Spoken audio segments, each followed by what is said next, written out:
सभी बहनों से करवा चौथ की बहुत बहुत बधाई। आज करवा चौथ है। देखिए मैंने सब विधिवत जो कुछ था मैंने आज सब पूजा कर लिया। माता से हाथ जोड़ लिए, माता से सब मांग लिए। और ये करवा चौथ की 4 कहानी सुनी जाती है। एक कहानी हम कहते हैं, सुनिए।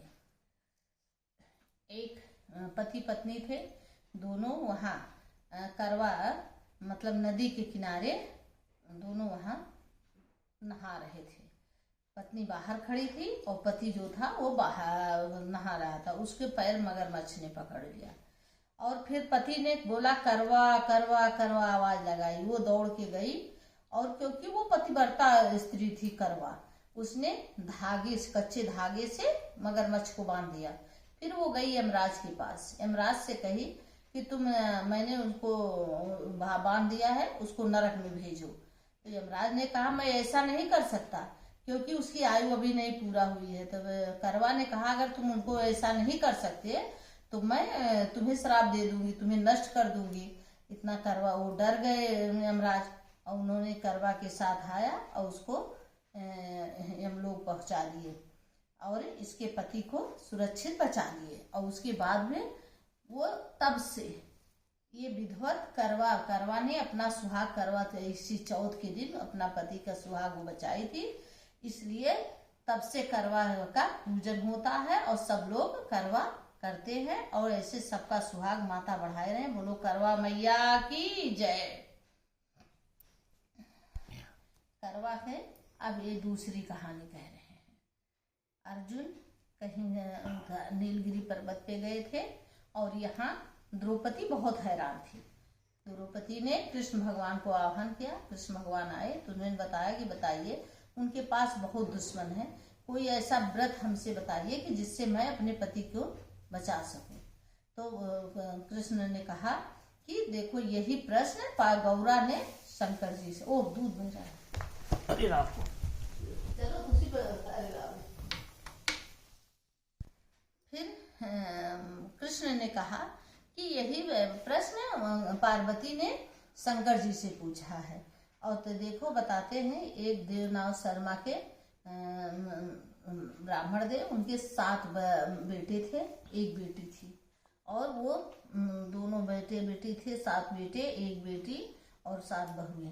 तो एक दिन का वो ये करवा चौथ आई तो उन्होंने कहा कि उनकी बेटी ने और बहुओं ने करवा का व्रत रहा, लेकिन वो बेटी उनकी बड़ी नाजुक थी, इसलिए उसने करवा को दिन भर तो रहा, बहुत सारे पकवान बनाए, सब करवा की ऐसे व्यवस्था किए, सब कुछ किए, बहुत पकवान बनाए।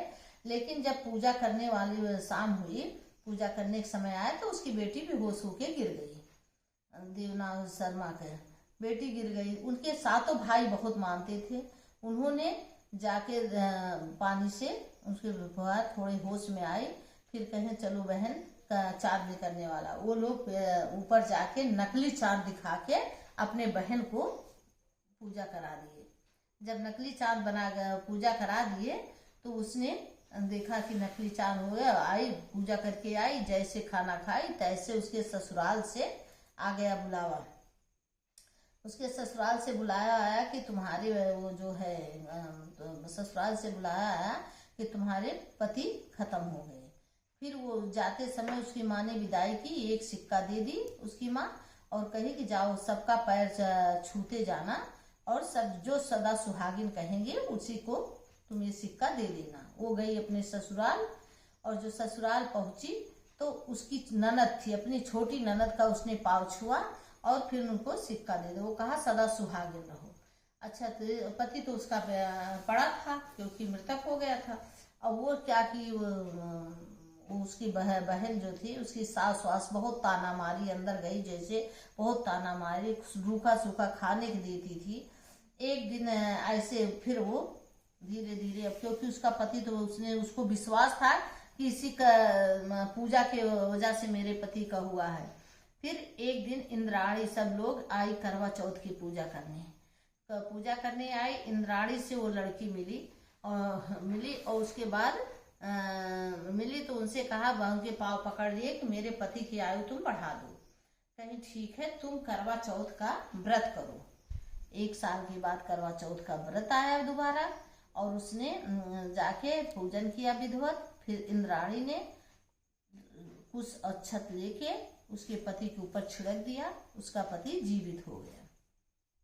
और इंद्राणी ने बहुत कहा कि ऐसा मतलब ऐसा कोई ना करे कि जैसे पानी पी ले बिना पूजा किए, बिना कुछ किए, बस व्रत को खंडित नहीं करना चाहिए। उसका पति उठा, कहा मैंने बहुत सोया। कहीं नहीं, बहुत नहीं सोए, 1 साल से तुम सोते ही रह गए और मेरा व्रत खंडित हो गया था, इसलिए तुम्हारी ये दशा हो गई थी। तब कहें करवा माई ने आपको फिर से जीवन दान दिया। बोलो करवा मैया की जय।